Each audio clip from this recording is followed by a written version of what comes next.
In the early 70s, in his teens, the youthful Apollo began his evangelistic ministry, traveling around the Philippines the whole year round, preaching as much as 7 times a day. Tapos, ako naman ang namong evangelist for 4 years man ko sa UPC, ito na mo kong preaching machine nga ginatawag nila. Ang akong thoughts, sobra-sobra na ba? Mura ko og kanang kung naay spring of living water di sa sulod nako. Gabisan pa og nagaligo ko, nagawali ko. He got his rest only in the bus while traveling from one destination to another. He was always on the road, but the hunger for God's word that he saw on the faces of the people was more than enough to compensate for the exhaustion he felt. Going to the next town, dito na mga sacrifices. Say may stranded ka, usahay sakay ka, wa ka kabalo. Bus ba mong sakyan? Truck ba? O, maglakaw ba mo? Ano? Bukid. Tapos, igo lang kang wadto sa kataon. Ang ibo patay ka tuwa, pas bukid. Nya, kinalang ka mulakaw sa'yo, mubaktas kag how many hours? At ang kagabi, iway kaon. At kag kadaruhan. Nya, kada mangutana ka, asa man yung balay ni Kuan, ana? Gutom na kayo, ito magabiyang ka, agi kag kadaruhan. Usay na kayo madunggan, nag-aawit yung mga gospel songs, mga tritaryan ko, mga Assemblies of God, nya, mga limyon gani ang kanang humot sa kanang mga dinurado nga bugas, nga giluto. Lami, agad hapit rin, mga ipagkao. Hotdan ka nagsingot sa sigig lakaw, gabot Dito ka sa balay matulog sa imong tuwan. Ana akong sacrifices. Adlaw-adlaw na. Kaya mo tumisa ka nang sa kapis, paklan. Ani schedule mo ito bulan-bulan ang pangalan sa lugar. Tama ang gida yung pangalan bulan-bulan. Kay 10 centavos na ito, nakasabulan. Saka ang akong tuhod ug suwang mag-abot na sa kataas. Sa pagpahulay ko na ako, maghigdagi ko sa dalan. Higdagi ko sa dalan na hulay ko. Botong nipis kayo kung tiyan. Ganahan akong kaunong kanalang kapi o kanong kanong. Ato nga sacrifices, moto'y nakapauswag o mga sa UPC. Apollo's future was bright in the fold of the United Pentecostal Church. His great charisma and exemplary leadership skills drew people to him.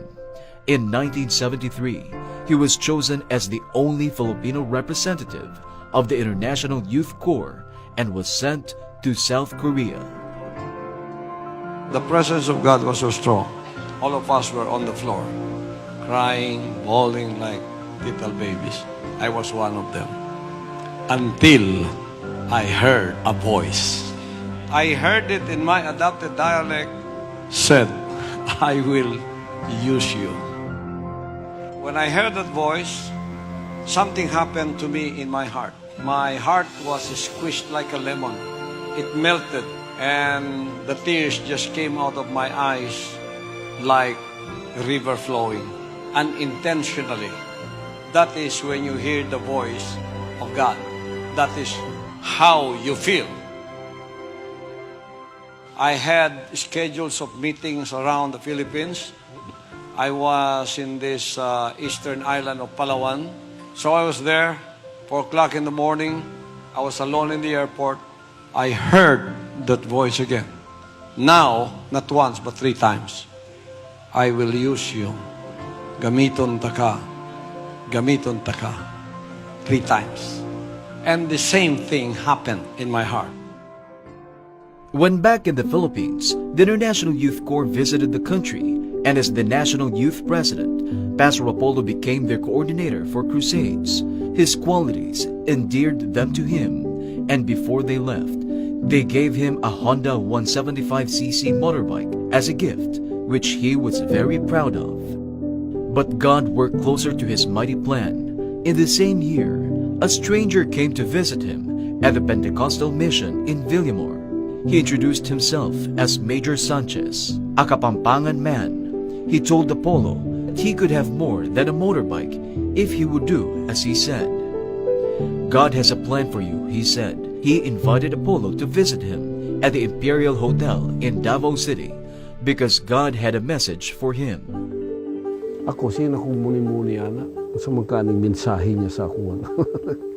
Kuha ba siya mensahe? Tao mo, taod-taod.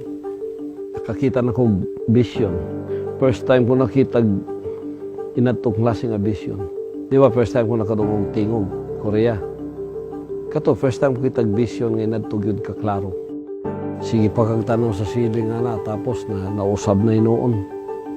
Naabre na inoon ang ceiling, ana. Kita na nimo, open heaven na. Katong star nga wala nag-aana, dako kayo, nagnaon na. Itong bronze cauldron.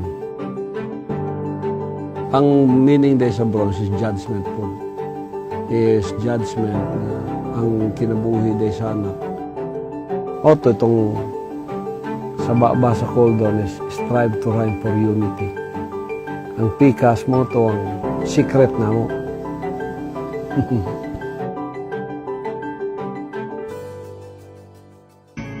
I hope it was God in my heart. But on the other hand, I might have been deceived by someone. It might be the devil trying to deceive me from out of my ministry where I was loved, I was respected, I was almost glorified in that denomination because I'm the only evangelist that can preach like no other. So they were proud of me. So I said, I must find out who is this talking to me. That brought me to two mountains. One in the foothills of Mount Matutum, in Bukidnon here in Mindanao. In a place called Kitbug, where the natives are. These natives haven't seen civilization when I was there. Ang dito ko nakakita na, because fresh ko sa denomination, di ba? Ikuha ako. Akong pagtuo, when I was in denomination, I was really very strong. Kusog lang akong pagtuo, magwawali ko niya, dinaig kagod. Pag-abot na ako sa Kitbog, beginning na sa akong training, beginning na sa akong decision making na usulong ko sa iyang pagkabubuton. Tapos kalit-kalit, birahon ka. Niya nagkaguliyang na imong kinabuhi. Makagbarko ba nga naputol ang tali ni mo sa pier? Niya gusto ni mo ibalik. Sa dimor nga gusto ni mo ibalik, ay ang barko nagkalayo sa pier. Nagkagamay mga suga, wala kay mahimo. Ano kaya akong gibati? So, I found myself murag to ka sa middle of the ocean. Ikaw na lang isa. Tapos kitbog, kamuat may na lang. Ang akong gibati, wala, reduced to zero.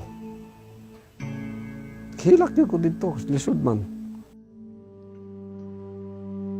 In a vision, a tribesman dreamt that he saw a deep well, having the name Apollo, and a voice said, "Whosoever shall drink of this well shall never thirst again." And then, for 1 year, those questions in my heart lingered. And one by one, they were all answered by that same Spirit who talked to me twice. I had no doubt anymore, not 1% of a doubt. I was 150 to 200% sure that this is a calling coming from God and God alone. And that is all that I wanted to know. And then, the ball is in my hands. All of this is stopped. The visions, audible voice, the extraordinary, supernatural experiences I had all stopped.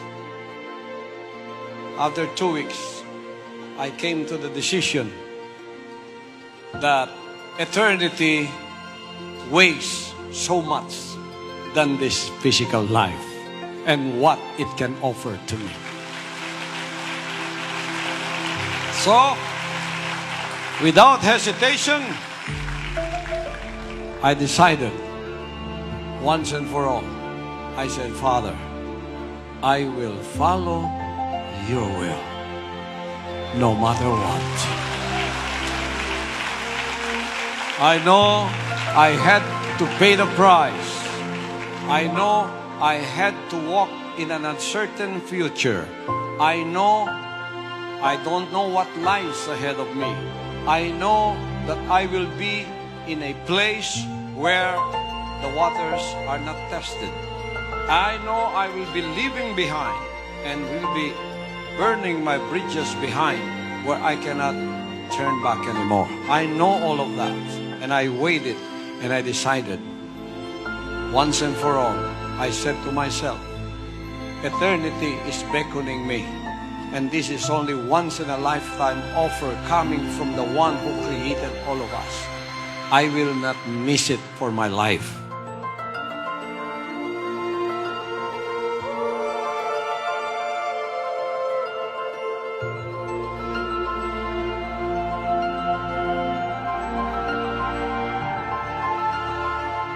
The years of 1975 to 1979 were the most important years of Pastor Apollo's life, as Moses was trained in the wilderness for 40 years before he was sent to free the Israelites from Egypt, and as Paul was trained in the desert for 17 and a half years. Pastor Apollo was schooled in the University of the Spirit for 5 years. Finally, on March 20, 1974, while preaching at the small Pentecostal chapel in Tamayon, he was anointed by the Almighty Father.